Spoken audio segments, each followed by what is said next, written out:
Hi, everyone. This on? Really good to be here. My name's Tiago. And this talk is going to be really different from every other talk here because I'm not a React developer. In fact, I'm not a software developer at all. I've never written one, well, maybe besides some basic HTML, I've never written code. What I do is I'm a productivity anthropologist. I embed myself in communities, the design community, the tech startup community, and most recently, the software development community, and I learn how you do things. I study you like an anthropologist. Then I take the ways that you do things, the methods that you have of getting things done, and I translate them for normal people. I turn that into books, blog posts, and online courses teaching normal people how to be as productive as software developers and designers and startups. I want to start off talking about flow, also known as the experience of flow or the psychology of flow. Kind of kills my momentum. So this was coined by Csikszentmihalyi, who defined it as a mental state of operation in which a person performing an activity is fully immersed in a feeling of energized focus, full involvement, and enjoyment in the process of the activity. You know what I'm talking about. It's when you get so deep into a book that the characters on the page seem more real than the world around you.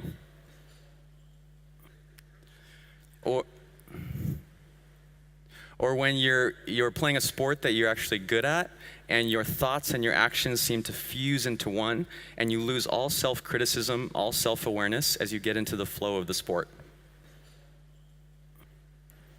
Or obviously, when you are coding, when you're deep in the bowels of writing your program, and all of the information, all of the problem is at your mental fingertips. You know exactly everything you need to solve the problem.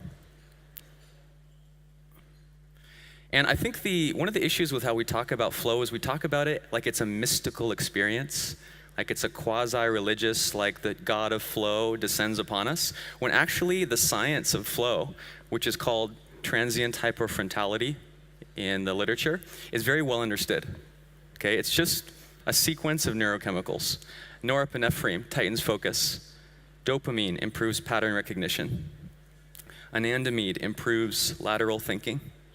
Nitric oxide suppresses the stress response, so that relief you feel as you really get into it, it's nitric oxide flooding your bloodstream. And of course, endorphins, which is the reward, the payoff at the end, gives you that sense of inner peace and tranquility.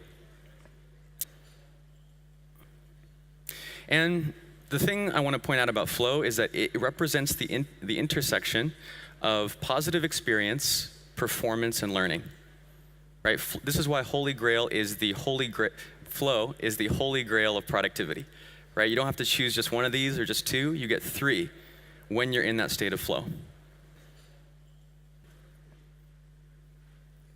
Now, probably up until now, no surprise, right? I don't have to tell you how great flow is. I don't have to tell you, yeah, you should get into flow. But now I'm going to get a bit controversial, okay? Because I think the typical way that people try to create flow, things such as avoiding interruptions and distractions, in other words, people, long, uninterrupted stretches of focus time, single tasking, time boxing, back-to-back sprints, and managing a lot of work in process in your head, these are outdated. This is an old paradigm that's not going to continue into the future.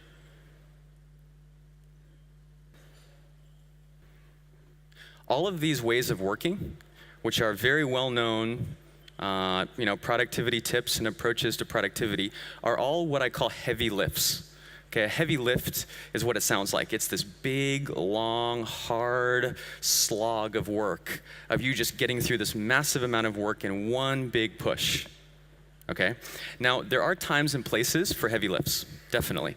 Right? Sometimes the problem cannot be decomposed. The module cannot be decomposed. You have to take on the whole thing. But I think if you think that the only way to produce value, the only way to get into flow is a heavy lift, you're going to be in trouble. You're going to be in trouble because heavy lifts are socially isolating. They take you away from people. They're very hard on your body and your mind. It's one thing to do a heavy lift every day in your 20s. Wait until you're in your 30s or your 40s, okay? Kind of at the level of the group or the level of the organization, heavy lifts are this idea that the developer is supposed to be heads down in their little box, just laboring on the problem. It actually takes developers out of positions of influence and leadership. If you haven't seen the book Developer Hegemony by Eric Dietrich, I really recommend it. He talks about some of the political and social implications of this situation. I think heavy lifts actually have the effect on businesses of taking developers away from the business side, away from the human side, away from the leadership side, where your expertise, your logical way of thinking, your practicality is so needed, more than ever. Okay, I think heavy lifts are not the only way to get things done. And it's interesting, when you look at the science, the research on what produces flow, there's internal triggers, clear goals, immediate feedback, and a challenge to skill ratio where it's hard enough to be challenging so you don't get bored, but not so difficult that you give up, right? So a certain challenge to skill ratio. And there's external triggers, the presence of risk. There has to be some risk, deep embodiment, and a rich environment, okay? There's nothing in here, if you'll notice, about any span of time. There's no research, as far as I know, and if you find anything, please send it to me. There is no indication that you need a huge block of time to get into flow. There just is not. I think that's a legacy of an old way of working where we had a huge block of time called an 8-hour workday, and so we assumed an 8-hour block of time was necessary, okay? And here's the thing, I know that you've experienced this, right? I know you've experienced many times where you sat down, and for some reason, the environment, the people you're working with, the nature of the problem, the tools you have, you just drop straight into flow, right? You don't need this long setup phase. You don't need 6 hours of focus, right? What I'm saying is some of those factors can be planned. Because flow is an actual neurochemical phenomenon, we can plan it, we can encourage it, we can design for it.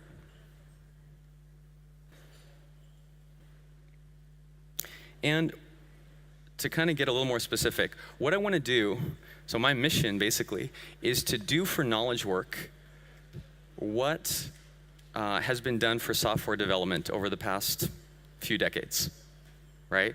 So I want to make knowledge work, and I don't mean just one activity, all knowledge work, stateful, encapsulated, reusable, and composable. Okay, and at this point, I'm going to ask you to sort of maybe take off your software developer hat and think of yourself for just the next 20 minutes as a knowledge worker. Okay? So you do coding. Coding is knowledge work, right? But there are so many, I don't care if you're the most specialized, focused developer in the world, there's so many activities that you do. Right? You have conversations, you have meetings, you plan, you brainstorm, you make drawings, you learn, you read things, you watch videos. I mean, the job of being a software developer is this incredible variety of different types of knowledge work, different ways of working with information. So think of yourself for now just as an overall knowledge worker. And as I think you well know, knowledge work today is like a big blob. Just think of knowledge workers all around the world, most of them. They sit down and their work has no parts. It has no clear edges. So in order to make any progress, they have to load up the whole blob into their head just to be able to do one thing, right? Just like programming used to be, right? Programming used to be the effort of a genius who would load up the whole program into their mind, and now you have a different way of working with software, which is in parts, in modules, in components. That's what I want to do for knowledge work. So let's look at these one at a time. What would it look like? What does it even mean for knowledge work to be stateful? And as I was saying, I want you to think about, so there's a misconception that your work is made up of tasks, right? I might ask you, show me your work, and you point to your to-do list. I think that's a misconception. Your to-do list is not your work. Right? It refers to your work. It points to your work, right? If I destroyed your to-do list, would all your work be destroyed? No. Your work is actually made up of content. It's like producing content. Sure, there's the code base, there's documentation, but I'm talking about way more than that. Think of everything you create along the way. All the intermediate work in process, right? You might have specs, you might have wireframes, user stories, you might have notes on your daily stand-ups or your sprint retrospectives. Going even further back, you might have drawings, architectural diagrams, flow charts. Going even further back, the books you read, the podcasts you listen to, the drawing on the back of a napkin in a restaurant. Who knows what it is, right? This is the content that you're producing in your work, and this is what I think is the real value of knowledge work, right? This intermediate work that usually gets used and then kind of just thrown aside. We don't really keep track of it. It's just kind of, oh, that's just intermediate work. So no talk on productivity would be complete without 5 steps, right? There must be 5 steps. So the last part of my talk is going to be, the 5 weird tricks for you to make your work, not just your software development work, stateful, encapsulated, reusable, and composable. Step 1 is you got to collect it, okay? We've been for many years on this decentralization trend, right? There's an app for everything. Every little thing you want to do, there's an app. But what I think that hides from us is the fact that you are, even if you don't think so, you're producing huge amounts of content, huge. And I teach a course on this where I lead people through this process. And I'm just, time and time again, I'm amazed that people, once they collect all of their content together, like photos, web pages, different snippets of text, handwritten notes, book notes, voice memos, they're shocked how much is there, right? They're completely shocked how much incredible content they've produced. So you got to get it all in one place, right? It's no good. You won't be able to make connections between things to see what relates to what if they're all spread out in a million different tools. What would it look like to make knowledge work encapsulated? So once you've collected all this information, you have to break it up into small packets with clean edges, okay? This is, I think, the big flaw in current knowledge management approaches, right? If you look at wikis, you look at knowledge bases, you look at that one Google Doc at your work where like all of the user research is stored, and just like loading up that Google Doc takes like 5 minutes, right? There's no clean edges. It's not packets. It's more like streams, really big streams where you don't know where it begins, you don't know where it ends. It's difficult to extract one little section out and combine it with something else.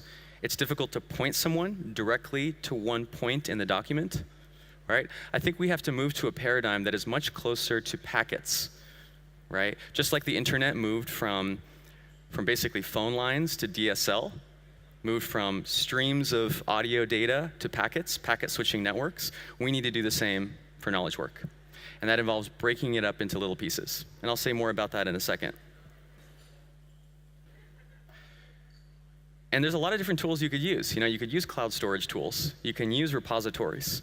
You can use wikis, all these things. But there's one category of tools that I've found is really ideally suited for this, which is note-taking apps. I know it's not very sexy. It's not very cool and trendy. But apps like Evernote, which is the one I use and recommend, but also Bear, SimpleNote, OneNote, and Google Keep. Most people don't even know that Google has a note-taking app, right? I think are ideally suited for this because the best paradigm for managing our content as knowledge workers is notes, right? Notes, not documents, not files, not folders. Notes, which are personal, informal, quick and dirty. They're open-ended and never finished. You have low expectations. You don't have to make them super perfect, perfectly formatted, perfectly structured. And they mix diverse types of media. Right? Even when notes were on paper, you can imagine making a drawing, making a sketch, pasting in a photo, writing something. If it's digital, putting a video. Notes very naturally include all different types of media. All of this while maintaining one discrete unit, which is the note, right? A note. What does it look like to make knowledge work reusable? So once you have these modules, you can't go, oh, I have lots of content modules. That's great. You have to give them clean interfaces, right? Legos only work because they're like measured down to the micromillimeter, and any two Legos in the world will fit together, right? Very clean interfaces. For content, what this looks like is metadata. And these are just examples. This can take many different forms. These are more specific to text, but there's different metadata for images, for video, as you know. Everything from informative titles, naming conventions, thematic tags, summaries, comments and annotations, formatting, links and images, right? Each one of these modules needs to be described in a way that you can quickly get the gist of it, so you can see whether you want to combine it with other modules of content. Step 4 is to organize, right? Until we have true artificial intelligence, it's not going to be enough to just dump all of this content into one big folder and say, I'll search for it later. I don't think we're there yet. And what I find time and time again is you don't have to, that word organize is like, oh, organize. Like, is that really adding value? Is that really necessary? What I find time and time again is when people are starting a project and they want to know, do I have something existing that I could use for this? They ask 2 questions. They ask, what have I done like this before? And they say, what do I know on this topic? Just 2 simple questions, which implies there's a very simple organizational scheme you can use in organizing your work in process content, which is by project and by topic. And finally, composable. This is probably the thing you least thought you would hear at a developer conference. But I think, and it's also the most ambiguous part, right? It really depends. This is essentially the creative process. It really depends if you're a coder, if you're an artist, if you're a writer, if you're a musician. But I think the way to get better at composability, to make our work more composable, is to practice composing. You can do a few next, like 4.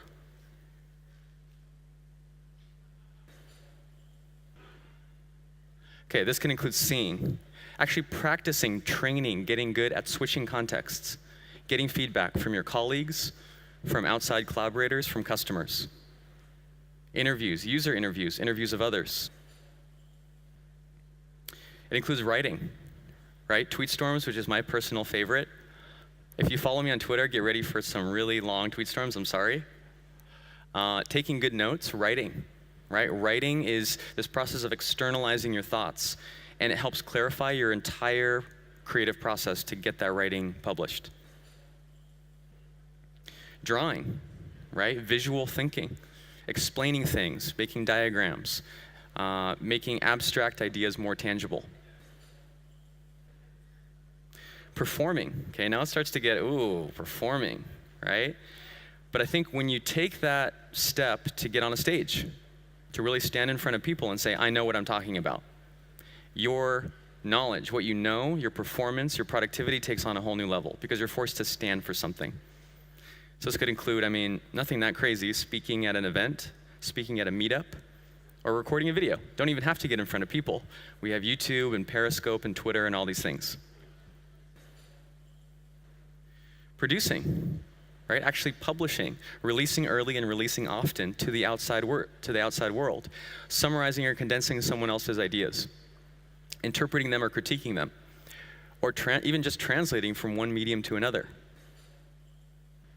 And finally, selling, right? When you put yourself and your work on the line to sell them, and I mean selling for money, but also selling your ideas, teaching, or selling your projects, which is collaborating, right? This is kind of a spectrum from like more private to more public, less engaged to more engaged, right? This is what I think composability looks like in the broader world of knowledge work, and it's something most knowledge workers do not do, right? Yeah, we have blogs. Social media is pushing everyone in this direction, but what would it look like if we were all constantly pushing out valuable work to help others learn, to help others advance, to clarify our own thinking, the thinking of others? I think the world would look very different. And I think the benefits this would bring to knowledge work are some of the same benefits that you've experienced over the last years in software development. Abstraction, right? Imagine if kind of general knowledge work had abstraction. You could separate content from presentation. Flexibility, late binding, right? What if instead of creating everything from scratch, from zero up front, knowledge workers around the world could just create modules, spend all of their time producing and documenting modules, and then right when the problem arose, right at the point where a solution is needed, they could just snap together different modules of content that they've already produced. Reusability. Like I said, instead of starting from scratch, instead of starting from zero, you could basically bootstrap projects, just like Bootstrap and other front-end frameworks, where you have like 80% of the basics set up for you, and you just build on top of that. A single source of truth, instead of, duplicate, like having 16 versions of every single document, and then you upload it on Box and no one knows what the heck is going on, right? We're making progress on that. But if there was a single source of truth where anyone, say in a team or in an organization, could, almost like an API, link to and pull a piece of knowledge, a piece of content, on demand as needed, in a format using an interface that they could, that they knew was predictable, that they knew they could rely on. Simultaneous development, right? We could break out these heavy lifts into smaller pieces, which would improve collaboration. It would improve remote work, right? If you could just send one module out to a developer around the world, get it back, and with having a clean interface, know how that was going to be integrated back into your work. All of this happens today, but it's very, very messy, right? Very messy. And a focus on incremental changes. I love what I've been reading on the virtual DOM and tree reconciliation, how you don't have to refresh every time. And how often is knowledge work like that, right? A new hire joins the company. You have to teach them everything, like take your time, sit with them to educate them from 0 to 100, right? And then another person comes online. We're always starting from nothing for some reason in knowledge work, and knowledge work doesn't have to be that way. It could be reusable because it's just information. It's just knowledge. And linking this back to flow. This isn't just about more productivity, right? It's not just about let's get more work done with even fewer people, right? There's actually something about the fundamental experience of work here, okay? Because if you look at the 3 internal triggers for flow, the ones that we have control over, they all become much easier when work is broken down into packets. Right? It's much easier to make a clear goal for one little module that you're creating rather than a massive project, right? It's much easier to get immediate feedback on one little module, one document, one analysis, one presentation, whatever it is, than to wait weeks or months for it to go to the market and get feedback. And it's much easier to calibrate exactly how hard something should be for one little module than a massive project. Okay? I think that software developers probably have access to flow more than maybe any other profession, right? Because you have these things, okay? But flow today, I think, is a privilege.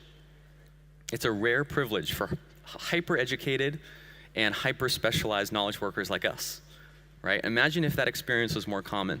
If more people all around the world, lawyers, accountants, doctors, analysts, personal assistants, everyone, was able to not force themselves into a way of working that involved a heavy lift, but was able to structure their work to produce the psychological effects that they're interested in. So this is the problem that I'm focused on right now, which I call personal knowledge management. You probably never heard of personal knowledge management. You can check out the Wikipedia article. But I imagine a future where we are not just knowledge workers, like there on the production line, like working our knowledge, okay, new product, working our knowledge. We're actually knowledge managers. So we take a couple steps back from the production line. We're like the foreman up on the catwalk looking down on his knowledge workers. And the knowledge workers would be systems, would be technological systems, would be the different sort of like organizational systems that I'm talking about here. We can gain more leverage, more speed, and more throughput from the tools at our disposal, which, as we're learning here, are getting more and more advanced every year. So I'm here because I need help, okay? I can read some articles and do some little tutorials and listen to talks, but as you could probably tell, I don't have the real-world experience to make the mappings between what's going on in software and what's going on in other types of work. So if you're interested in this, or you'd like to learn more, or you think there's something I've missed, you have some feedback for me, I'd really, really love for you to reach out to me. This site is not live yet, but by the end of the conference, it will be.